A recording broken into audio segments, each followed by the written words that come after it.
ছাড়বেন। আজকে সারা বিশ্বব্যাপী তারা মুসলমানদের বিরুদ্ধে ষড়যন্ত্র চক্রান্ত চালিয়ে যাচ্ছে। সেই বিষয়টা নিয়ে উচ্চ কণ্ঠস্বরে বক্তব্য দিয়েছেন একজন মাত্র, যিনি আমিরাতুল মুমিনিন, যিনি মুসলমানদের আমিরা, মহাসম্মানিত সেই মহাপবিত্র ব্যক্তিত্ব, জগৎ জননীয় মাননীয় প্রধানমন্ত্রী শেখ হাসিনা, তিনি শুধুমাত্র প্রতিবাদ জানিয়েছেন।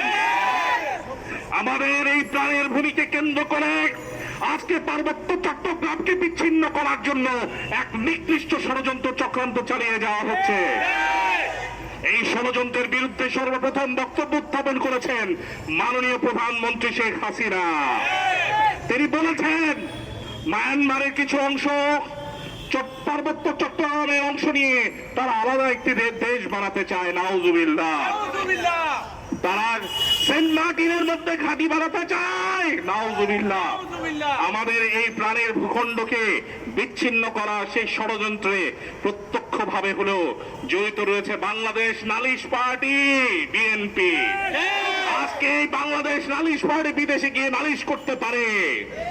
এই বাংলাদেশ নালিশ পার্টি বিদেশে গিয়ে তারা তাদের বিদেশি প্রভুদের পদলেহন করতে পারে। তারা বিদেশি প্রভুদের পায়ের নিচে তারা গিয়ে মলম লাগাতে পারে, কিন্তু পারে না তারা ফিলিস্তিনি মুসলমানদের পক্ষে বক্তব্য দিতে। এরা হচ্ছে বিএনপি না, এরা হচ্ছে বিএনপি হবে বাংলাদেশ মুনাফিক পার্টি। প্রিয় দেশবাসী, এই এত বড় এত নির্যাতনের পর বাংলাদেশের জামাতের ইসলামের জামাত বলে দাবি করে জামাতে ইসলাম, তারা ফিলিস্তিনি মুসলমানদের পক্ষে একটা বক্তব্য দেয় নাই। ফিলিস্তিনি মুসলমানদেরকে তারা একটা ভাগ তারা কোন প্রকার সমর্থন তারা জানায় নাই।